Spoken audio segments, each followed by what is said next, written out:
श्री दक्षिणामूर्तये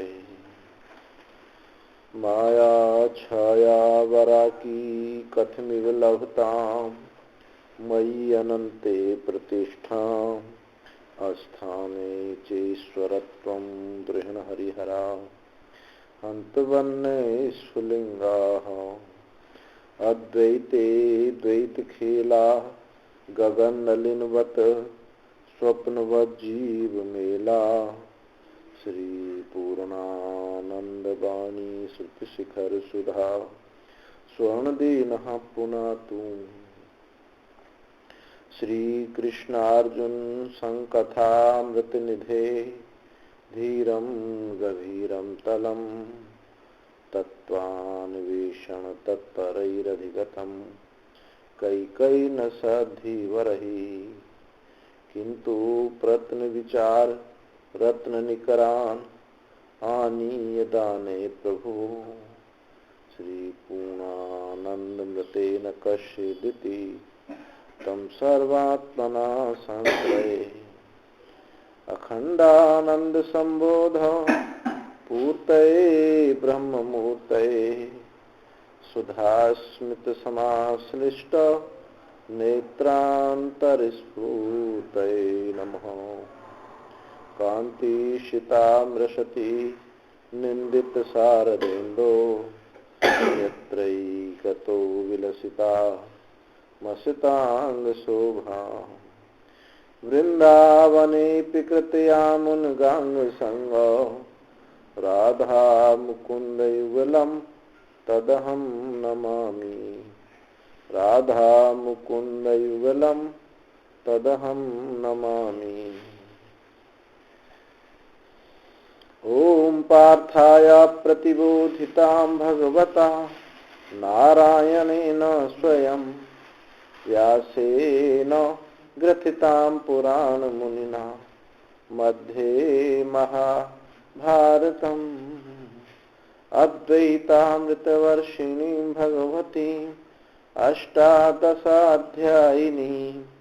अम्ब त्वामनुसन्दधामि भगवद्गीते भवद्वेषिणी नमोऽस्तु ते व्यास विशालबुद्धे फुल्लारविन्दायतपत्रनेत्र येन त्वया भारततैलपूर्णः प्रज्वालितो ज्ञानमय प्रदीपः मूकं करोति वाचालं पंगुं लंघयते गिरिं यत्कृपातमहं वन्दे परमानंदमाधवम्। 22वें श्लोक से पाठ करेंगे। ये ही संस्पर्शजा भोगा दुःखयोनय एव ते आद्यन्तवन्त कौन्तेय न तेषु रमते बुधा शक्नोति यैव यः सोढुं प्राक्शरीरविमोक्षणा कामक्रोधोद्भवं वेगं सह युक्तः स सुखी नरः यो अन्तः सुखोऽन्तरारामस्तथान्तर्ज्योतिरेव यः स योगी ब्रह्मनिर्वाणं ब्रह्मभूतोऽधिगच्छति लभन्ते ब्रह्मनिर्वाणं ऋषयक्षीणकल्मषाः छिन्नद्वैधायतात्मानः सर्वभूतहिते रताः। तो हम लोग विचार कर रहे हैं कि बाह्य स्पर्शेषु शक्तात्मा विन्दत्यात्मनि सुखम स ब्रह्म योगी युक्तात्मा सुखम अक्षम अश्नुते। ये इस पर बताया कि जो बाह्य स्पर्श से जो असक्त है, बाह्य स्पर्श से जो असक्त है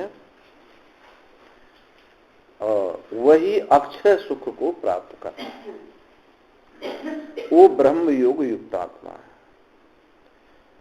तो ब्रह्म योग युक्त आत्मा ही अक्षय सुख को आत्मा में प्राप्त करता है।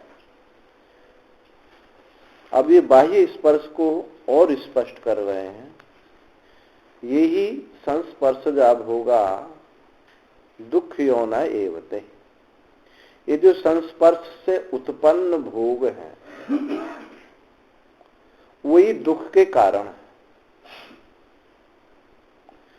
और एव शब्द कहा निश्चय रूप से, वे दुख के कारण निश्चित रूप से वही हैं, बाकी कहीं दुख है नहीं। और ये जो भोग हैं, संस्पर्श से उत्पन्न जो भोग हैं, उस समय सुखदायी लगते हैं, परंतु उन्हीं से ही दुख होता है। और कैसे हैं? आदि अंतवंत हैं, आदि अंत वाले। ये उत्पन्न होते हैं और मर जाते हैं। तो जो विद्वान बुद्ध है, विद्वान है, वो इनमें रमण नहीं करते। तो संस्पर्श से उत्पन्न कैसे ये जो भोग होते हैं, जिस जिस स्पर्श में खुजली होती है, कभी रूप की खुजली होती है, स्पर्श की खुजली होती है।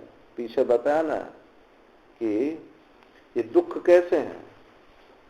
जैसे खुजाते हैं, उस समय तो सुखात होता है, लेकिन फिर बड़ा दुख होता है। तो ये जो खुजली है, रूप की खुजली, स्पर्श की खुजली, रस की खुजली, गंध की खुजली, तो जो जो खुजली लगती है उसके पास जाता है। हमको रस की खुजली लगी, हम तो रसगुल्ला खाएंगे। अब जो शांत चित्त आप बैठे हुए थे, उसमें उछल कूद हुई। अब बोले कि हम तो भाई रसगुल्ला, दुकान पर गए हैं और वहां खरीद कर खा लिए। थोड़ी देर के लिए भोगाहा यानी सुख मिल गया, और फिर खुजली होगी, क्योंकि खुजली का बीज आपने बो दिया। पहले विषय के पास जाते हैं, विषय का भोग करते हैं, उसके संस्कार बनते हैं। संस्कार के बाद फिर इच्छा होती है, फिर क्रिया करते हैं। एक ये चक्र घूमता रहता है। संस्कार, इच्छा, क्रिया, कर्म, भोग, फिर भोग का संस्कार। यानी कर रहे हैं खाने के लिए, खा रहे हैं करने के लिए। एक का और खा, करो और खाओ, बस इतनी ही पढ़ाई है। गा जो है ज्ञान के लिए तक पहुंचे नहीं। का खा गा, ज्ञान तक नहीं पहुंचे, करने खाने में रहे। तो संस्पर्श से जो उत्पन्न भोग हैं, और ये संस्पर्श जो है, देखो इसी जन्म के इकट्ठे नहीं हुए हैं कि इसी जन्म में आपने इकट्ठे किए हों। ये अनादि जन्मों से आप इकट्ठे करते आए हैं और उनके साथ संस्पर्श कर लिया है। जब तक यह स्पर्श योग नहीं होता है, सुखेन ब्रह्म संस्पर्शम अत्यंतम सुखम अश्नुते, छठे अध्याय में आगे कहेंगे। ये कौन सा योग है? वहां सुखेन ब्रह्म संस्पर्शम अत्यंतम सुखम अश्नुते, ब्रह्म संस्पर्श योग या अस्पर्श योग कहें। जब तक अस्पर्श योग नहीं होगा या ब्रह्म संस्पर्श योग नहीं होगा, तब तक ये स्पर्श की खुजली जाने वाली है। स्पर्श से उत्पन्न जो भोग है, इनकी खुजली जाने वाली नहीं है।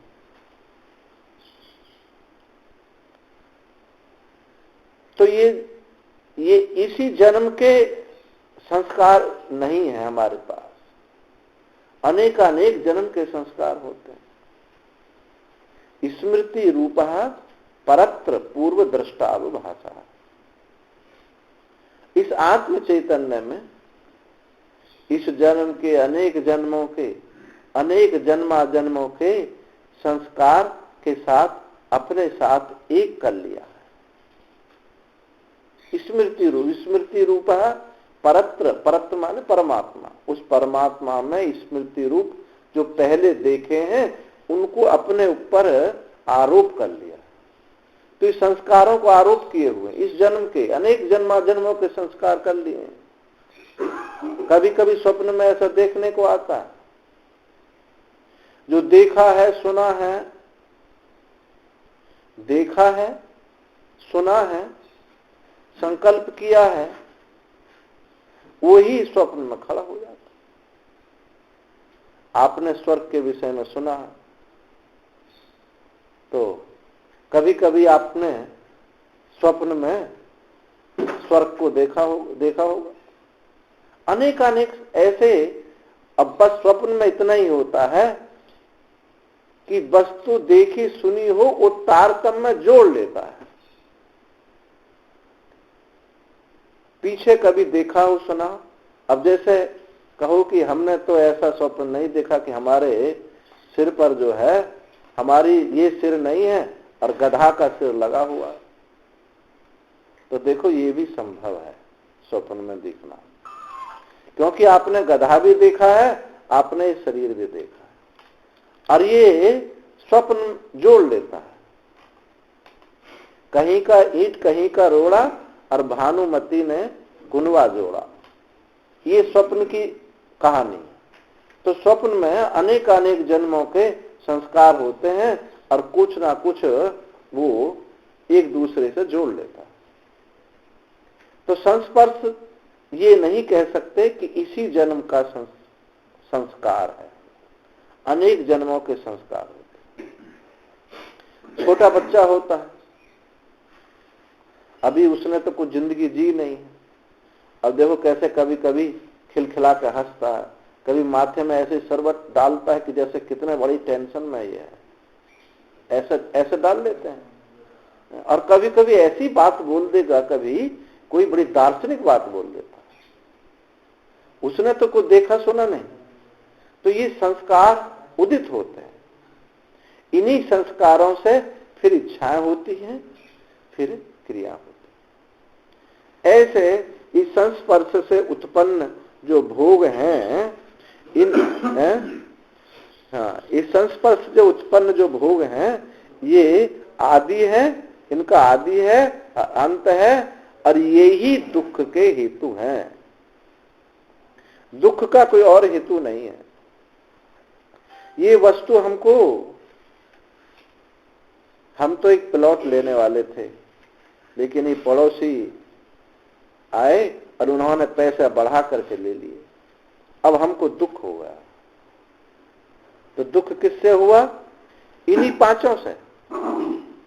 संस्पर्श से मतलब शब्द स्पर्श रूप रस गंध, इन्हीं पांचों से हमको दुख हो गया। इन्हीं से सुख होता है। दुख का अभाव वो सुख हो जाता है, और व्यवहारिक सुख का अभाव दुख हो जाता है। ये एक दूसरे के पूरक हैं। इस प्रकार ये दुख यौना एवते निश्चित रूप से यही दुख के हेतु हैं। इसलिए बुद्धिमान जो लोग होते हैं, कौन है बुद्धिमान? कर्मण्य कर्म या पश्येत अकर्मणि च कर्म यः स बुद्धिमान मनुष्येषु सह युक्तः कृत्स्न कर्म कृत। उनको बुद्धिमान कहा। सबुद्धिमान मनुष्येषु, भाई मनुष्यों में बुद्धिमान है, औरों जो और हैं पशु पक्षी हैं उनकी तो बात क्या है। तो वो बुद्धिमान है जो कर्म में अकर्म को देखता है और अकर्म में कर्म को देखता है। कर्म हो रहे हैं और अपने को अकर्ता समझता है, अपने को अकर्ता जानता है, और कोई चुपचाप स्थिति में बैठा हो, कोई कहे कि ना ये तो कर्म नहीं कर रहा है, तो उस अकर्म में भी कर्म को देख लेता है। तो इसी श्लोक में अकर्म शब्द 2 बार आया है। एक अकर्म शब्द चुपचाप स्थिति के लिए आया है, एक अकर्म शब्द आत्मा के लिए आया है। आत्मा क्या है? अकर्म, कोई क्रिया नहीं है, निश्चल है, निष्क्रिय है, और कोई कर्मी अकर्मी होना चाहे तो वो इस प्रकार से नहीं हो सकता, बिना ज्ञान के अकर्मी नहीं हो सकता। एक रामेश्वरम में मंदिर में कि जो बड़ी बड़ी परिक्रमा होती है, दक्षिण भारत के जो मंदिर हैं, बस निकल जाए परिक्रमा पर, इतनी बड़ी बड़ी परिक्रमा होती है, कई कई परिक्रमा होती है। तो एक संत परिक्रमा ऐसे हैं कि बड़े बड़े कमरा जैसे बन रहे हैं। तो वहां एक संत रहते थे और वहां मंदिर का जो मैनेजर था, वहीं से उनको मंदिर का प्रसाद मिल जाता था और अपना निर्द्वंद भजन करते थे। मुक्त पुरुष थे, आसन सुबह लगा के बैठ जाए, शाम तक बैठे रहते। अब वहां उस मंदिर का मैनेजर गया बदल, तो उसने सब व्यवस्था देखी। उसने कहा कि इतना राशन यहाँ जाता है, इतना राशन यहाँ जाता है, इसको क्यों जाता है? ये कुछ मंदिर का कुछ सेवा तो करता नहीं, सुबह बैठ जाता है, शाम तक बैठा रहता है, इसको क्यों दिया जाए? भले ही मंदिर का मैनेजर रहा, लेकिन बहुत नास्तिक लोग भी बहुत होते हैं आज के समय में। अब उनका खाना पीना वहां से मंदिर से रोक दिया। अब महात्मा पूरे दिन बैठे रहे, भोजन नहीं मिला, अगले दिन भी बैठे रहे। अब उसके चित्त में बड़ी खलबली हुई। तीसरे दिन हो गए कि इसने कोई प्रतिकार नहीं किया, कोई इच्छा नहीं की है, और भोजन भी इसको मिला नहीं है, हमने भी दिया नहीं है। तो स्वयं गया मैनेजर, गया, बोला कि भोजन आपको मिला? नहीं आया भोजन। तो तुमको मिलेगा ही क्यों? कि तुमको मंदिर की कोई सेवा तो तुम करते नहीं हो। सुबह जगह घेर के यहाँ बैठे हो और सुबह बैठ जाते, शाम तक बैठे रहते, और रात को बैठते हो, पता नहीं। ये ठलुआओं को यहाँ भोजन नहीं मिलने वाला, निकम्मे लोगों को यहाँ भोजन नहीं है। तो बोले भैया ठीक है, पर निकम्मा तुम 2 घंटा होकर देख लो, अगर तुम निकम्मे हमारी तरफ बैठ जाओ तो अच्छी बात है। तो बोले इसमें क्या है, जैसे तुम ठलुआ बैठे हम भी बैठ जाए। बोले तुम्हारा काम हम कर देंगे, और तुम एक दिन हमारी तरफ होकर बैठो, ठलुआ बैठ जाओ। बोले ठीक है, हिलना नहीं डुलना नहीं, जैसे हम बैठे रहे ऐसे बैठ। हाँ जी। अब 10-15 मिनट बैठा होगा, कभी इधर देखे, इधर देखे, इधर देखे, चारों तरफ देखे, और महात्मा ने कहा देखो ये बात नहीं, जैसे हम बैठे ऐसे बैठ जाओ, बिल्कुल निश्चिंत होकर के, और तुम्हारा सारा काम हम पूरे जीवन करेंगे, निश्चिंत रहो तुम। अब तुमको समय से भोजन दिया जाएगा और पहले से ज्यादा अच्छा दिया जाएगा, आप निश्चिंत रहो। तो अब 1 घंटे में तो भाई हालत खराब होगी उसकी, क्योंकि संकल्प किसी को बैठने नहीं देता। बोला कि पूरे मंदिर में सबसे ज्यादा काम करता है तो यही करता है बाबा, और बाबा की तरह कोई नहीं कर सकता इतना। अब इनका खाना पीना पहले से ज्यादा बेहतर कर दिया जाए। तो जो जिस संकल्प में जीते हैं वो निष्क्रिय नहीं हो सकते, क्योंकि वो ऐसी चीज बैठी है आपको चुपचाप बैठने नहीं देगी। तो कर्म में जो अकर्म को देखता है, इस निष्क्रिय परमात्म स्वरूप को देखता है, और चुपचाप स्थिति को भी कर्म देखता है। जो ढोंग बना के बैठ जाते हैं 1-2 घंटा, वो भी ढोंग भी नहीं, वहां भी कुछ पैसा धेला लेने के लिए बैठ जाते हैं। कुंभ मेला में आपने देखा होगा, बिल्कुल समाधिष्ट लगा के कांटों पर बैठ जाएंगे, है? तो उनका उद्देश्य होता है कि पैसा धेला मिल जाए।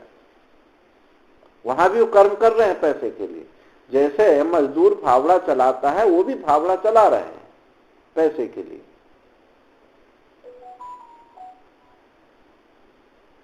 तो अकर्म आत्मा का स्वरूप है। जिसका कर्तृत्व भोक्तृत्व अंतःकरण बाधित हो गया है, वही वास्तव में अकर्म हो सकता है। हाँ, कर्म के द्वारा हम अकर्म होना चाहते हैं, होना चाहिए। ये गीता में भगवान ने कहा, भगवान ने ये कहा गीता में, ना कर्मणाम अनारंभात नैष्कर्म्यम पुरुषोच्यते। यदि तुम कर्म नहीं करोगे तो निकम्मे नहीं बनोगे, अकर्मी नहीं बनोगे। कर्म करके हमको अकर्मी बनना है। कर्म करके अकर्मी बनो। और कैसे कर्म करोगे?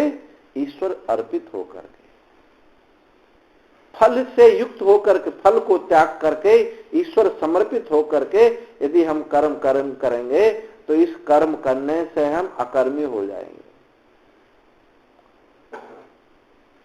और ईश्वर समर्पित कर्म नहीं करते हो तो कभी भी कर्म करके अकर्मी नहीं। तो कर्म करने का उद्देश्य है कि हम अकर्मी हो जाएं। और अकर्मी हो गए तो आपका जन्म मरण छूट गए। कर्म करने से ही, कर्म कब होगा? संकल्प होता है। बिना संकल्प के कर्म होता नहीं। संकल्प करेंगे, ये करें, सब संकल्प कर्म होता है। और संकल्प होता है निश्चित रूप से जब हम अपने को अपूर्ण समझते हैं, सीमित समझते हैं, अभावग्रस्त समझते हैं, तब हम कर्म करेंगे। यदि हम अपने को पूर्णता समझते हैं तो हम कर्म क्यों करेंगे? शरीरम अनुसंजरेत किमिच्छन कस्य कामाय, श्रुति कहती है किमिच्छन कस्य कामाय शरीरम अनुसंजरेत। मैं किसकी कामना से शरीर को तपाऊं, किसके पीछे, शरीर के पीछे भागूं जब मुझे कोई कामना नहीं। तो संकल्प की निवृत्ति तभी होती है जब कर्तापना, भोक्तापना, अंतःकरण बाधित हो जाता है। और अंतःकरण बाधित तभी हो जाता है, होगा जब हम अपने पूर्णत्व का हमको बोध होगा। और नहीं तो ये कर्म होते ही रहे। इस कर्म का कर्मजन्य सुख वो भोगता रहेगा। और जब कर्मजन्य सुख भोगेगा तो दुख भी भोगेगा, क्योंकि ये इस सुख के, कर्मजन्य सुख के साथ दुख लगा हुआ है। इससे ये अलग नहीं हट सकता। एक कैलाश आश्रम के दशम पीठाधीश्वर स्वामी विद्यानंद जी, एक सज्जन वहां आए आश्रम में और बोले, महाराज अब हमारा कोई दायित्व नहीं है, सब बच्चे सेट हो गए, हमारा कोई दायित्व नहीं है, अब हम यहां से कभी नहीं जाएंगे और यहीं भजन करेंगे, यहीं गंगा स्नान करेंगे ऋषिकेश में कैलाश आश्रम। तो बोले, भैया तू तो जरूर जाएगा। बोले लिख लो महाराज जी, अब हम चले जाए तो देख। बोले हमने लिख लिया, तुम लिखना पिछना रजिस्टर में, तुम्हें रजिस्ट्री करो, हमने तो देख लिया तुमको कि तुम तो जाओगे। अब ये महीना 2 महीना रहे होंगे, अचानक बेटा का होगा एक्सीडेंट। अब उस समय ऐसे फोनों की व्यवस्था नहीं, कुछ किस प्रकार से सूचना मिली और पाठ में ही बिलखते हुए, रोता हुआ वहां से भागे। जब पढ़ा रहे थे बिलखते हुए, रोते हुए भागे। स्वामी जी ने कुछ व्यवस्था करी उनके जाने की, चले गए। उसके बाद जब ठीक ठाक हो गया तो फिर आए तो बोले, महाराज जी आप ठीक कहते, आप तो अंतर्यामी हैं, आप अंतर्यामी हैं, आप भविष्य की बात सब जानते हैं। बोले भविष्य की हम कोई भविष्य वेत्ता नहीं है। तुमने कहा कि बच्चे सेट हो गए, मेरा कोई दायित्व नहीं है। हम तभी समझ गए सेट हुए तो किसी दिन अपसेट भी होंगे। जब सेट हुए हैं तो किसी दिन अपसेट भी हो जाएंगे, क्योंकि सेट हुई वस्तु अपसेट जरूर हो जाती है। तो अपसेट हो गया, तुमको जाना पड़ा। हम कोई भविष्य वेत्ता नहीं। तो ये जो सुख होता है, इसके पीछे दुख लगा हुआ। कौन संसार में ऐसा है जो ये कहे कि मैं सुखी हूं? ना वैसे तो हम सब ठीक हैं जी, पर हमारा घुटनों काम नहीं करता है। घुटनों में बहुत दर्द रहता है। अब हम कैसे कैसे उठते हैं। किसी का घुटनों ठीक है और तो सब ठीक है, हमारी बहू बहुत निकम्मी है, कुछ करती ही नहीं है, सब कुछ हमको ही करना पड़ता है। कोई यानी एक ना एक ऐसा कोई नहीं मिलेगा जो ये कहे कि मैं सुख रूप हूं, सुख, मुझे कोई दुख नहीं है। तो वो तो कोई ऐसा ही होगा, बिरला, कोई नागा ही होगा जिसने अपनी समस्त वासना, समस्त वसन वासना को जला दिया। वही सुखी होता है। बाकी वसन वासनाओं को लेकर के और हम सुखी रह जाएं, ये असंभव है। तो ये दुख के, इस संसार के स्पर्श जो भोग हैं, स्पर्श जो हैं, ये क्या है? दुख के हेतु है। दुख इन्हीं से आता है, दुख इन्हीं से आता है, और कोई हेतु नहीं है। और भगवान ने क्या कहा? एव शब्द यहां जोड़ दिया है।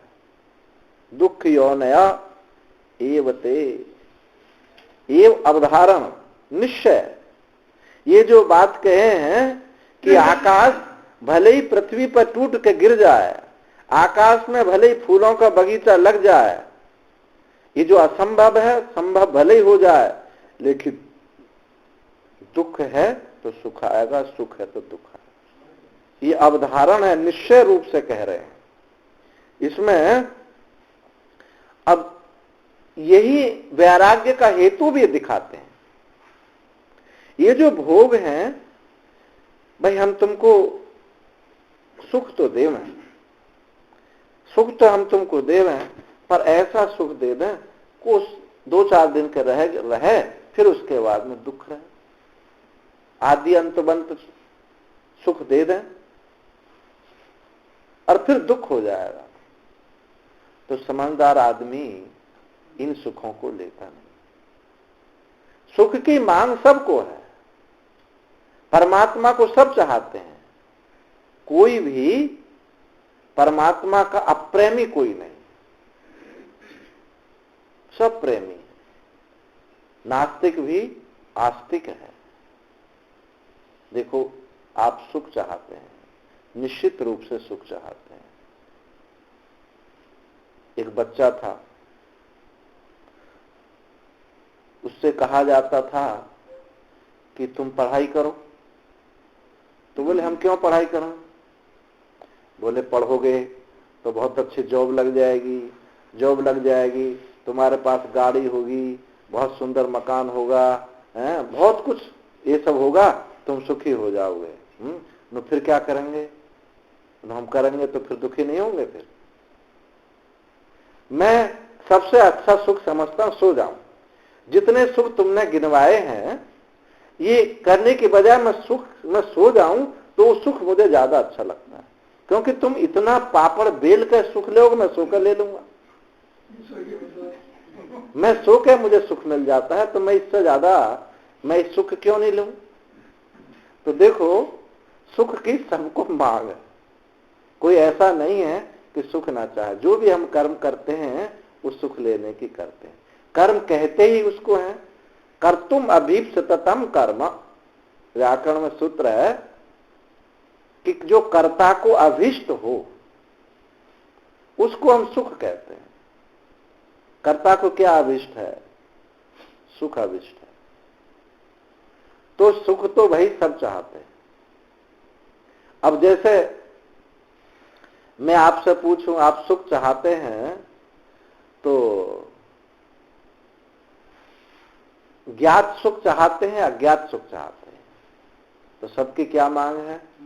ज्ञात सुख चाहते हैं। बेहोशी का सुख किसी को दवा सुंघा करके, क्लोरोफार्म सुंघा करके कहें कि तुम सुखी रहो, तो नहीं, हम ज्ञात सुख चाहते हैं। स्वतंत्र सुख चाहते हैं या पराधीनता का सुख चाहते हैं? सब लोग स्वतंत्र सुख चाहते हैं। अच्छा, एक व्यक्ति से सुख चाहते हैं या सबसे सुख चाहते हैं?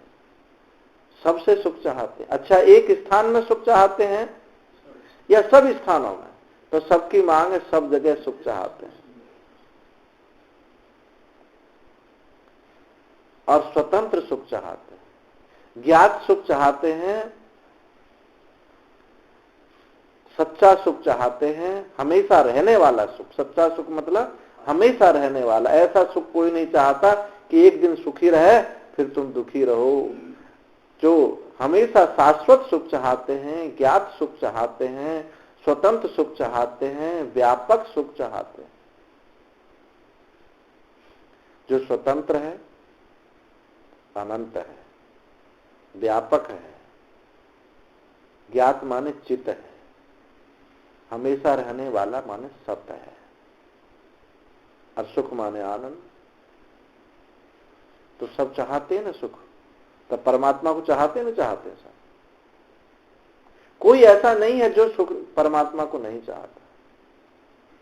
एक बार डॉक्टर राधा कृष्णन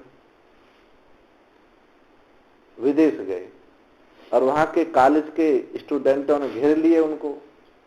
बोले, भारत तो एक अंधविश्वासी देश है, भगवान गॉड कहता है, किसी ने देखा है भगवान है? तो उन्होंने क्या कहा कि अच्छा, तुम सत्य को चाहते हो? विद्यार्थियों से पूछा, सत्य को चाहते हो और सत्य को प्रेम करते हो? अच्छा, नॉलेज चाहते हो नहीं चाहते? बोले, नॉलेज चाहते हैं, सत्य चाहते हैं, और ये जो उसकी प्रियता है ये भी चाहते हैं। यदि आप सत्य को चाहते हो, ज्ञान चाहते हो, आनंद चाहते हो, तो तुम परमात्मा को नहीं चाहते? अब इसी का, इस सच्चिदानंद रूप का ही एक पूंजीभूत रूप यदि हम ईश्वर कहते हैं तो तुमको क्या परेशानी होती है? तो सब विद्यार्थी मान गए, भाई ये तो बहुत अच्छी बात है, कोई ऐसा है ही नहीं जो परमात्मा को ना चाहे। भूल ये कर बैठते हैं, हम अपूर्ण हैं तो पूर्णता चाहते हैं, परमात्मा को चाहते हैं। भूल ये कर बैठते हैं कि उसकी खोज हमारे पास नहीं। खोज उस सुख की नहीं जानते, वहां खोज रहे हैं जहां वो है नहीं। एक बुढ़िया की सुई खो गई और वो सुई जो है कहां ढूंढे? रोड की लाइट में। तो किसी ने पूछा, अम्मा कहाँ ढूंढ रही हो? तो ढूंढ ये रही है, लल्ला सुई खोई गई, और सुई जो है मिलना रही। खोई कहाँ है? तो खोई तो घर थी। तो यहाँ क्यों ढूंढ रहे हो? यहाँ उजाला है, घर में उजाला ना है। तो ये जो उजाला है ना, ये विषय है। इन विषय रूपी उजालाओं में हम आत्मा रूपी सुख को खोज रहे हैं, और वो आत्मा रूपी जो उजाला है वो ऐसा उजाला है कि किसी को प्रकाशन नहीं कर सकता, क्योंकि वो उजाला एक देश में बंधा हुआ है, वो खंबा के नीचे ही नीचे है। जहां खोई है वस्तु वहां नहीं है। तो ऐसा जो सुख है ये विषय रूपी उजाले में खो गया है।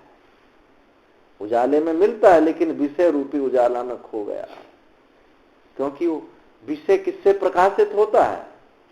विषय चिदाभास से प्रकाशित होता है। अचिदाभास चेतन ना होकर के चेतन का आभास होता है, यानी प्रकाश ना होकर के प्रकाश का अभाव होता है। अब जिसको हम समझ बैठे हैं कि ये प्रकाश है, तो विषय की खोज में, विषय में जो खोज रहे हैं और ऐसी वस्तु को खोज रहे हैं जो अनंत है, व्यापक है, हमेशा रहने वाली है, ये स्वयं विषय कंगाल है, ये आदि अंत वाले हैं, एक सीमित दायरे में बंधे हुए हैं। तो कैसे ये अनंत सुख दे सकते हैं? तो भगवान कह रहे हैं कि ये भाई तुम भूल से इन विषयों में अपने आत्म चैतन्य को खोज रहे हो, तो सुख ना मिलेगा, दुख ही मिलेगा, क्योंकि यही दुख के हेतु। आप विचार करके देख लें कि शब्द स्पर्श रूप रस गंध ये ही दुख के हेतु हैं और कोई दुख का हेतु नहीं। कहो कि मूर्खता दुख है, तो मूर्खता भी इन्हीं को स्पर्श करके, इन्हीं को पकड़ करके होती है। शब्द स्पर्श रूप रस को ही पकड़ करके मूर्खता होती है। इनका अत्यंत अभाव हो तो इस जगत का अत्यंत अभाव है। ये जगत क्या है? शब्द स्पर्श रूप रस गंध, इन्हीं का नाम तो जगत है। इन नाम रूपों का, ये जो नाम रूप है, इन्हीं का नाम तो जगत है। इनका अत्यंत अभाव हो, अभाव नहीं कह रहा हूं मैं, अत्यंत अभाव कह रहा हूं। इनका अत्यंत अभाव है तो जगत, जगत की अम्मा अविद्या है और ये सब नष्ट हो जाते हैं, क्योंकि नाम और रूप, काम क्रोध लोभ शोक मोह आदि जितना भी है, ये सब अविद्या की ही है। अविद्या कहो या शोक मोह, कोई दोनों अलग अलग बात नहीं। अध्यास ही अविद्या। एक दिन सुनाया था कि इनका कार्य कारण वास्तविकता, तो ये आविद्यक है। शोक मोह की निवृत्ति से अर्जुन को ज्ञान हो जाता है, इसलिए नाम रूप की आत्यांतिक निवृत्ति से परमात्मा का बोध हो जाएगा। क्योंकि बंधन का हेतु ये क्या है? ये नाम रूप ही है। इन्हीं नाम रूपों के साथ हम उलझ जाते हैं, इन्हीं को पकड़ के बैठ जाते हैं, इनके बिना हम नहीं रह सकते। ये जो समस्या है, इन दुख भोग इनों के कारण ही है।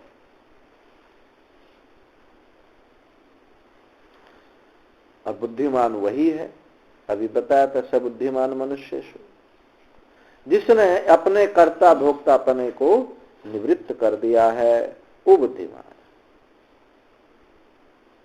आगे कहते हैं, अयम च श्रेय मार्ग प्रतिपक्षी कष्टतमो दोषः सर्व अनर्थ प्राप्ति हेतु। ये जो श्रेय मार्ग की प्राप्ति का जो प्रतिपक्ष है, विपरीत है, वो कष्टतम दोष है।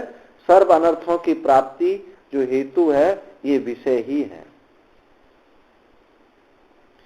उसके परिहार निवृत्ति करने के लिए तत्परिहारे यत्न आधिक्यम कर्तव्यम, उसके निवृत्ति के लिए हमको अधिक यत्न करना चाहिए। निरंतर सावधान रहना चाहिए। कैसी सावधानी है? शक्नु होती है सोडुम प्राक शरीर विमोक्षणात् काम क्रोधोद्भवम वेगम सह युक्त स सुखी नरा।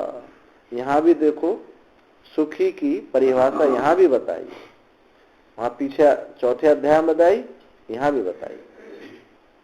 शक्नोति यही शक्नोति इह एव, यहां ही, इस मनुष्य शरीर में ही, इस लोक में ही, जो शरीर छूटने से पहले इन काम क्रोधों, काम क्रोध उद्भव वेगम, काम क्रोध से उत्पन्न वेग को जो यही सहन कर लेता है, वो युक्त है और सुखी न रहे। देखो, सहन और संयम, एक तो विषय उपस्थित हो जाता है, विवेक आ जाता है, उसके बाद विवेक आता है कि भैया ये हमको नहीं करना चाहिए। बोले गुस्सा तो हमको आता, बहुत आता है। जब आ जाता है तब पता चलता है, और पता तब चलता है जब उसका नुकसान होता है उससे। यदि इस संयम को हम इस क्रोध आने से पहले ही हमारे जीवन में आ जाए तो क्रोध आएगा, वो संयम की अग्नि से पहले ही नष्ट हो जाएगा। तो यहां तक जो 22वें श्लोक थे, 21वें श्लोक समझो, 21, 20, 19, 18, 18 से 21वें श्लोक तक ये ब्रह्म अभ्यास बताया था।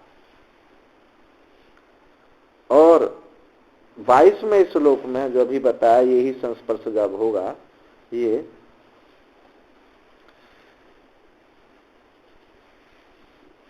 उस अभ्यास में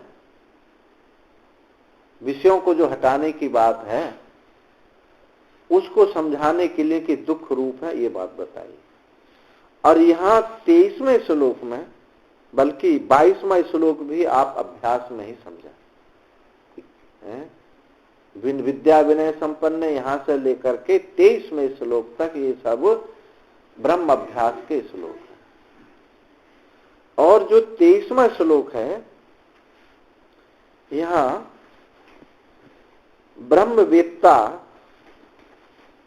का वर्णन किया गया है। तो जो जीते जी ही जिसने इन शरीर छूटने से पहले इन वेगों को जिसने सहन कर लिया है, अब प्रश्न उठता है कि ये ऐसी क्यों सीमा बांध दी कि शरीर छूटने से पहले भी तो कह सकते हैं। देखो, कुछ इंद्रियों का कोई भरोसा नहीं, इंद्रियों का कोई भरोसा नहीं कि नहीं हमारा तो मन शांत रहता है, इंद्रियां कहां चली जाएंगी। कोई कहे कि मन हमारा शांत है, इंद्रियां कहां चली जाएंगी, तो देखो यही संभव है। श्रुति में समोदमो भूत्वा, समोदमो श्रद्धा भूत्वा, सम कहा, दम कहा, श्रद्धा से युक्त होना कहा। यदि दोनों एक ही चीज होती, शम और दम, तो श्रुति अलग अलग नहीं कहती। ये बात जरूर है, एक दूसरे के पूरक हैं, जैसे सूक्ष्म शरीर और कारण शरीर, एक सूक्ष्म शरीर और स्थूल शरीर एक दूसरे के हेतु हैं। परंतु इस शरीर का भान नहीं होता है तो भी चित्त में कामक क्रोध लोभ आते हैं। क्या स्वप्न में कामक क्रोध लोभ नहीं आते, जबकि शरीर के साथ कोई संबंध नहीं? कभी कभी इस शरीर में बलिष्ठता होने से कामक क्रोध के वेग आते हैं। ऐसे इंद्रियों में भी आप देखें, कभी कभी इंद्रियां विषय को बताती हैं और कभी कभी मन बताता, विषय बताता है इंद्रियों को। इसलिए नितांत ये संसार भीतर ही है ऐसा नहीं कहा जाता। ऐसा हम कहें तो बौद्ध मत उपस्थित होता है। इसलिए क्या कहा जाता है? संसार अनिर्वचनीय है, ना तो ये भीतर ही है ना ये बाहर ही है। आप जंगल में निकले जा रहे हैं, कहीं पशु सड़ रहा, आपने देखा नहीं, उसकी दुर्गंध बताते कि कहते कि यहां कोई पशु सड़ रहा, तो विषय ना इंद्रिय को बताया नहीं बताया। और कभी कभी इंद्रिय स्वयं विषय में चल के जाती है। ऐसे ही शम और दम, ये मन और इंद्रियों का निग्रह को दम बोलते हैं और मन के निग्रह को शम बोलते हैं। मन शांत है तो आप ये मत समझो कि हमारा मन अशांत ना होगा। इंद्रियां प्रबल हैं, प्रमथन स्वभाव वाली हैं, बड़ी हटीली हैं, वो विषय को उपस्थित कर देंगे, आपके मन में वेग उत्पन्न कर देंगे। एक बार महर्षि जैमिनी और व्यास जी के शिष्य हैं जैमिनी, जैमिनी ने कर्म मीमांसा का प्रतिपादन किया और व्यास जी ने ज्ञान का प्रतिपादन किया। ऐसा क्यों? देखो, कर्म के भी अधिकारी हैं, भगवान वेद व्यास की सब पे करुणा है। एक शिष्य को जैमिनी अज्ञानी नहीं है,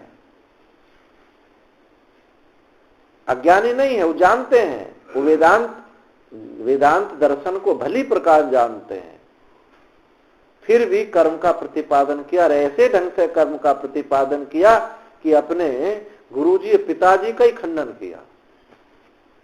बोले, जिसने पढ़ाया, जिसने जन्म दिया, इन्हीं का खंडन करो।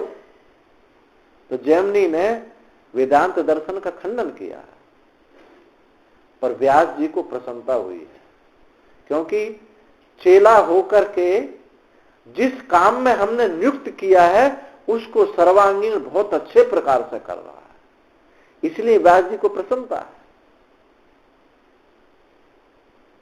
क्योंकि उन्होंने ही कर्म मीमांसा में नियुक्त किया है। किसी को कोई शाखा पढ़ाई, किसी कोई शाखा पढ़ाई, किसी को कुछ दायित्व दिया। तो जैमिनी ने कहा कि गुरुदेव, मन यदि शांत है तो इंद्रियां विषयों में नहीं जा सकती। व्यास जी कहते नहीं, इंद्रियां बड़ी प्रमथन स्वभाव वाली हैं, इंद्रियों का भी निग्रह करना चाहिए और मन का भी निग्रह करना चाहिए। व्यास जी इस बात को मानते नहीं। तो व्यास जी ने क्या किया, एक दिन एक सुंदर युवती होकर के जंगल में आश्रम के सामने जाकर बैठ गई और कहने लगी कि मैं, रात होगी, मैं अब कहां जाऊं, मुझे रात के लिए आश्रय दे दीजिए। जैमिनी ने कहा, यहाँ किसी को आश्रय नहीं है, किसी माता को आश्रय नहीं है। बहुत अनुनय विनय किया तो बोले कि ठीक है, तुम रह जाओ, अब तुम पर दया भी आती है कि कहां जाओगे जंगल में, यहाँ रुक जाओ, परंतु दरवाजा बंद कर लेना, चाहे भले कोई भी हो, मैं ही क्यों ना हूं, दरवाजा खोलना नहीं। एक झोंपड़ी उनको दे दी। अब सुंदर युवती को देख करके उनका चित्त विक्षिप्त हुआ और रात को झोंपड़ी की छत काट करके घुसे। तो वहां गुरुजी व्यास जी, जटाधारी व्यास जी बैठे हुए। तो उन्होंने कहा, जैमिनी, बात समझ में आई? विषय ने मन को चंचल कर दिया। अब मैं यही समझाता था कि मन शांत है तो तुम ये मत समझो कि ये विषय मुझे झकझोरेंगे नहीं, क्योंकि इंद्रियां प्रमथनशील स्वभाव वाली। ये यहां तुम्हारा मन शांत था, तुमने मना किया, और फिर भी वो विषय को देख करके तुम्हारा चित्त चंचल हुआ। तो इसलिए शम और दम दोनों आवश्यक है। ऋषिकेश में एक संत रहते थे, वे वृद्ध संत थे, शरीर पूरा होने को जा रहा था। तो उनके शिष्य ने कहा कि गुरुदेव, हमें कोई ऐसा उपदेश दो जो हमारे जीवन में काम आए, अब आपका जाने का समय है। तो उन्होंने दो बात बताई। उस समय देश का विभाजन नहीं था। मुझे लाहौर से लेकर के कन्याकुमारी तक यदि मुझे सोने के पहाड़ पर तुम चला दो तो मेरे चित्त में लोभ पैदा नहीं हो सकता, परंतु किसी युवती को देख करके मेरे चित्त में लोभ काम ना आए, मैं कह नहीं सकता। इसलिए जीवन में सावधान रहना। एक बात और कही कि साधन दो प्रकार के होते हैं, एक बहिरंग साधन होते हैं, एक अंतरंग साधन होते हैं। अंतरंग साधन में हम बैठे हैं, अनुसंधान कर रहे हैं, तो उस समय तो हमको बाहर का कुछ ख्याल ही नहीं। अनुसंधान में बैठे, आत्मचिंतन में बैठे तो बाहर इस शरीर का ही ख्याल नहीं होता, शरीर का ही भास नहीं होता। तो उस समय तो नहीं होता। जैसे वो चिंतन वृत्ति हटती है तो बहिरंग साधन हमारे जीवन, बहिरंग साधन क्या है? जीवन में त्याग, तपस्या, नियम, संयम, ये हमारे जीवन में होने चाहिए। वहां से जैसे हमारी वृत्ति हुई, तो यदि ये बहिरंग साधन नहीं हुए तो हम नीचे लुढ़कते चले आएंगे। जैसे एक सीढ़ी पर एक गेंद गिरती है तो एक सोपान से दूसरे सोपान पर, तीसरे सोपान नीचे ही आके गिरती है।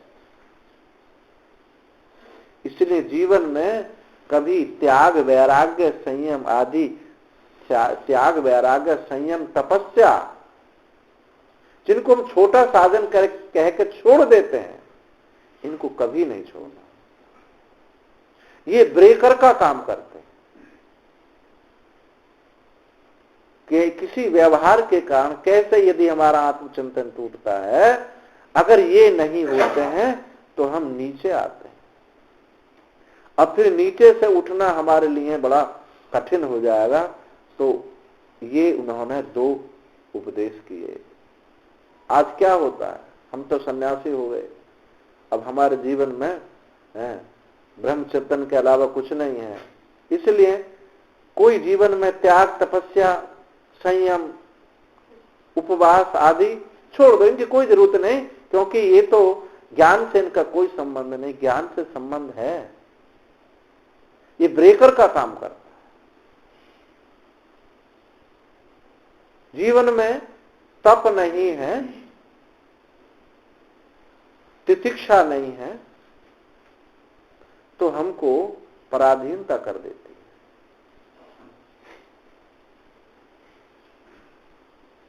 उत्तम बात है आत्मचिंतन में आप डूबे हुए, बहुत उत्तम बात है। यदि वृत्ति खुलती है, व्यवहार खुलता है, तो हमको सब दिखाई देता, आश्रम दिखाई देता है, घर दिखाई देता है, घर की समस्या, आश्रम की समस्या है। हम नहीं, हमारे चित्त में नहीं है तो शिष्य समस्या रख देते हैं, आश्रम की शिष्य समस्या रख देते हैं कि महाराज जी कुछ तो करो। घर की समस्या रख देते हैं, कोई ना कोई समस्या, घर तो समस्याओं का घर ही है ही, वो कोई ना कोई आ ही जाती है। ऐसा नहीं दौड़ भाग करके आ जाती है। आश्रम में गठिया की बीमारी होती है, ये मिस्त्री नहीं आया, नल टूट गया है, रसोई भंडारी चला गया है, आज गौशाला वाला नहीं है, गैया बीमार हो गई है, बहुत कष्ट उठा रही है। समस्या, इस जोड़ में दर्द, कभी इस जोड़ में दर्द। ये मैं ऐसा नहीं अनुभव से कह रहा हूं, हमने आश्रमों में करके देखा है। ये एक दिन भी ऐसा नहीं होता जिस दिन कोई समस्या ना हो। महागृहस्थी होती है, और ये तो एक, इसके अलावा राग द्वेष भी होते हैं, अंदर घुसते हैं, जब पता चलता है उसमें रहते हैं। तो कहने का मतलब ये है, ये सब कुछ भरा पड़ा हुआ जीवन में, ये हमारे ब्रेकर लगे होते हैं तो हमको रोक लेते हैं, और नहीं तो कोई ना कोई गिरने का रास्ता वहां हमेशा खुला रहता है। तो संयम, त्याग, बहिरंग साधन भी जीवन में बने रहने चाहिए। इनका उपेक्षा हमको नहीं करनी चाहिए। तो सकनोती, जब तक ये शरीर है, महात्मा लोग तो ये तक कहते हैं कि बोध होने पर भी विसंवादाभाव, ज्ञान रक्षा, तप के लिए अभ्यास बना रहना चाहिए। क्यों? एक तो ज्ञान रक्षा होगी, लोक संग्रह होगा, विसंवादा, विपरीत भावना नहीं आएंगी। ये सब अभ्यास से होगा। बोध होने के बाद में जिस प्रकार से वो पहले था उसी प्रकार से ध्यान करे, ध्यान में बैठे, ठीक है। अज्ञानी का ध्यान उसका नहीं होगा, उसका ज्ञानी का ध्यान होगा, ज्ञानवान का ध्यान है। ध्यान अनेक प्रकार के होते हैं। देखो, ज्ञानी का ध्यान भी होता है और अज्ञानी का ध्यान भी होता है। अज्ञानी कोई स्थिति बनाता है, आकृति बनाता है, अध्यानी कुछ बनाता नहीं, यही उसका ध्यान होता है। अचिंतनम चिंतनम, वो कुछ भी चिंतन नहीं करता, यही चिंतन उसका होता है। जो विषय के साथ, शरीर के साथ जो तादात्म्य है, उस तादात्म्य को स्पर्श नहीं करता, यही ध्यान है। उसके सामने बाजे ढोलक बजते रहे और वो अपने ध्यान में मस्त रहता है, खुली आंखों रहता है। वृंदावन में बहुत शोर शराबा होता है, इतना कीर्तन होता है, कहीं रास हो रहा है, कहीं कुछ हो रहा है। उड़िया बाबा आश्रम में कई की मंडली रास होती थी। बाबा जी रास मंडल में जाकर के सिद्धासन आकर बैठ जाते थे, पूरी रास निकल जाती थी। बाबा उठो, रास पूरा होगा। अच्छा, उठो, पूरा होगा, हाँ चलो। अब उन्होंने रास देखा ही नहीं, और पूरे वहीं रास मंडल पर जाके उनको आसन उनका लगा दिया जाता। अब खुली आंखों रास दिखाई दे रहे लेकिन नहीं दिखाई देता, ये ज्ञानवान का रास ध्यान होता है। ज्ञान से ध्यान और ध्यान से ज्ञान, ध्यान से ज्ञान होता है और ज्ञान का भी ध्यान होता है। देखो, जो ध्यान से ज्ञान होता है वो ध्यान संस्कार मूलक अंतःकरण शुद्धि करने वाला होता है।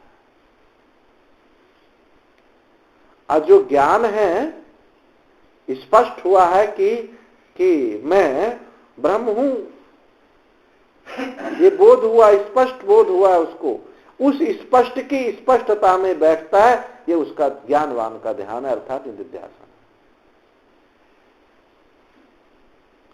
तो ध्यान पूर्व भी है और अंत भी है।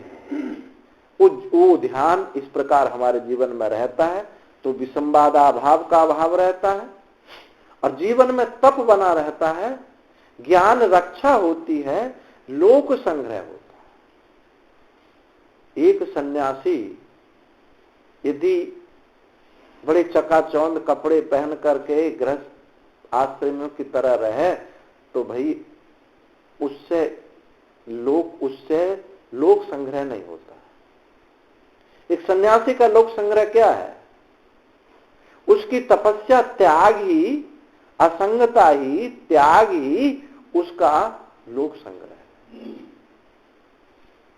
एक समाज सेवी का लोक संग्रह क्या है? जाकर के क्रिया से युक्त होकर के वो सेवा करता है, ये लोक संग्रह है उसका। एक गृहस्थ आश्रमी का अपने गृहस्थ आश्रम में उचित कर्मों करता हो, ये लोक संग्रह है। लेकिन सन्यासी का संग्रह, लोक संग्रह क्या है? उसके त्याग में जीवन, ज्ञान में जीवन, यही उसको लोक संग्रह है। किसी त्याग वैराग्य से युक्त सन्यासी को प्रणाम आप करते हैं, इसलिए तो करते हैं त्याग वैराग्य से युक्त। यदि उनमें भी हमारी जैसे तो कहेंगे ना, इनमें हम में क्या अंतर है? तो त्याग तपस्या जीवन में रहनी चाहिए। कोई सौंदर्यता आदि संन्यास में इन सब का निषेध है। ऐसे जो मिल जाए लष्टम सष्टम, ऐसे ही चलना चाहिए। ज्यादा इसमें कुछ बनाने उनाने की जरूरत नहीं होती। तो इस प्रकार से जब इंद्रियों का कोई भरोसा नहीं है, अभ्यास बना रहना चाहिए। एक काशी में एक संत थे और रोजाना गंगा स्नान करने जाते थे, और गंगा स्नान जाते समय बस अपने गर्दन झुकी हुई एक उसमें अपने चिंतन मनन में जाते। रास्ते में एक वैश्या का घर था। और वो वैश्या पूछती थी कि महाराज कच्चे या पक्के, पूछती थी। अब महात्मा जी कुछ बोले बिना चुपचाप चले जाते। ऐसे वर्षों निकलते चले गए। एक दिन उन महाराज जी का शरीर पूरा हो गया और उनकी डोली सज करके गंगा जी में जल समाधि के लिए जा रही है। अब महात्मा को लिटा करके मुंह बंद करके तो नहीं जाता, उनको तो डोली सजाई जाती है, बिठाया जाता है। बिठा करके पुष्पों की माला, चंदन आदि लगा करके ले जाया जाता है। तो जैसे ढोल धमाका बजता दिखाई दिया तो वैश्या भी आई। उसने देखा ये तो वही बाबा है। तो बोली, मेरे प्रश्न का उत्तर दिए बिना बाबा चला गया। तो सब बोल पड़ा, महाराज जी बोल पड़े, हम पक्के हैं, हम पक्के हैं। और तो बोले अब तक क्यों नहीं बोले? इंद्रियाभास होता था, इंद्रियाभास होता था। जब तक ये बोध होने पर भी इंद्रियां हैं तब तक इन पर विश्वास नहीं किया जाता। ये उनकी निष्ठा बोल रही थी। सब बोलना मतलब निष्ठा बोली। और फिर उसके बाद शांत हो। तो सकनोत यह व्यवसोदुम प्राग शरीर विमोक्षणात्, शरीर छूटने से पूर्व, जब तक शरीर छूटता नहीं, मरण की सीमा क्यों निर्धारित की गई है कि इंद्रियां बड़ी प्रमथन स्वभाव वाली हैं।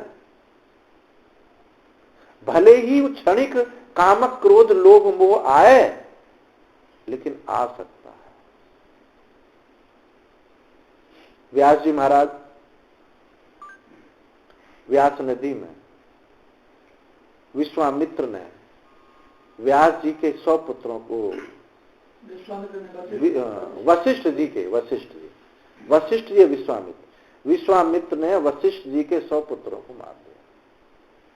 अब उनको बहुत भयंकर शोक उत्पन्न हुआ और जाकर के व्यास नदी में कूद गए। नदी ने कहा कि एक ब्रह्म हत्या हमको लगेगी, और नदी ने एक तट पर बाहर फेंक दी, किनारे पर रख दी। तो उन्होंने सोचा अब के शरीर में पत्थर बांध के कूदूंगा। तो पत्थर बांध के कूद के अब तो नहीं डूबेगी। नदी ने फिर फेंक दिए बाहर। तो नदी को साप देने के लिए उद्यत हो गए कि तुम मेरी आज्ञा के विरुद्ध कार्य करने चाहते। तो नदी देवी का रूप धारण करके प्रकट हुई कि भगवान आप तो ब्रह्मवेत्ता है, आप अपने को संभालो, देखो अपने को, आप तो ब्रह्म स्वरूप हैं। बस इतना सुना और वशिष्ठ जी अपने स्वरूप में स्थित हो गए।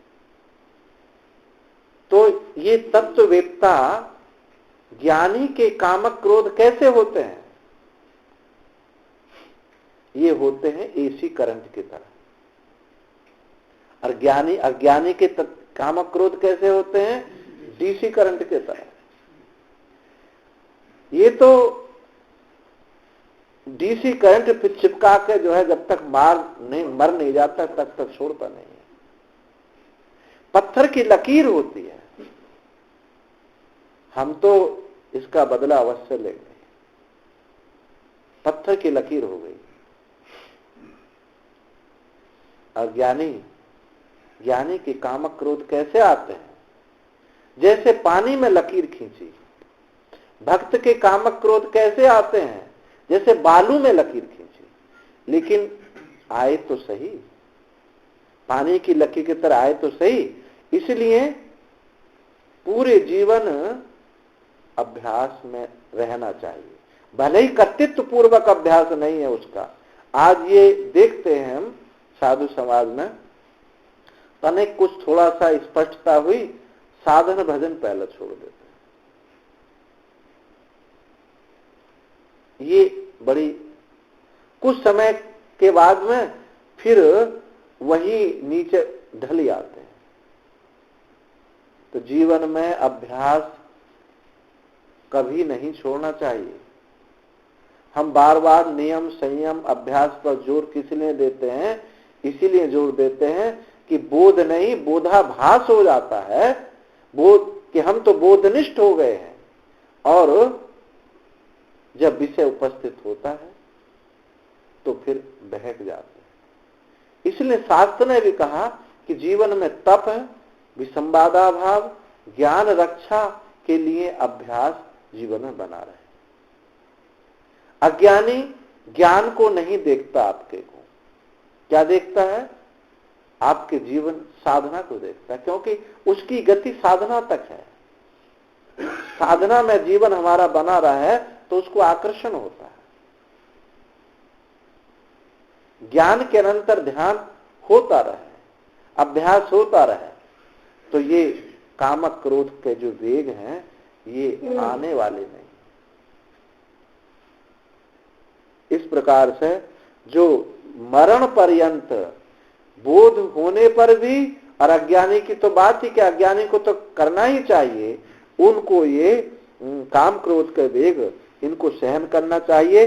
जो ऐसा सहन किए हुए है, साधकत्व दृष्टि से कहा जाए तो मुमुक्षु है, और मुमुक्षु भी कर्म का परित्याग कर देता है, सुखी है, और जो बोधवान है वो भी सुख स्वरूप है। तो उसी के लिए कहा सहयुक्ता सह सुखी नर, वही युक्त है और वही सुखी है जिसने इनको जो सहन कर लिया है। जितना अब ये वेग, जो वेग है क्रोध के वेग, जब क्रोध आता है तो कैसा होता है? शरीर कांपने लगता है, मुंह लाल पड़ जाता है, होठ कपकपाते हैं, दांत पीसते हैं, और नेत्र जो है लाल हो जाते हैं। और ये कह दो उस समय उसको जरा अपना मुंह देख लो, तब देखो और हमको बताओ कि हमारा मुंह दिखवाओगे। तो ऐसे ये क्रोध के लक्षण घटित हो जाते हैं, ऐसे राग के लक्षण भी होते हैं। शरीर जो है अपने प्रिय को देख करके रोमांच हो जाता है, रोंगटे खड़े हो जाते हैं, नेत्र खिल जाते हैं, और मुखवादी प्रसन्न हो जाता है। ये सब प्रिय को देख करके उनके लक्षण। अष्ट और सात्विक अष्ट भाव जो सत्व गुण में है, वो सात्विक अष्ट भाव प्रकट हो जाते हैं उनके। तो ये जो इनके लक्षण है, हालांकि स्वयं पता चलता है जब क्रोध आता है, क्रोध अग्नि है, वो जलाने लगती है। ना भी हो तो ये लक्षण आ रहे हैं तो समझ लीजिए कि हमको क्रोध का वेग आ रहा है। वैसे ये छुपता नहीं है, अड़ोसी पड़ोसी भी देख लेते हैं क्रोध के वेग को। तो इस प्रकार से वो सुखी है जिसने इस वेगों को सहन कर लिया। ओम पूर्णमदः पूर्णमिदं पूर्णात् पूर्णमुदच्यते पूर्णस्य पूर्णमादाय पूर्णमेवावशिष्यते। सर्वे भवन्तु सुखिनः, सर्वे सन्तु निरामया, सर्वे भद्राणि पश्यन्तु मा कश्चित् दुःखभाग् भवेत्। ओम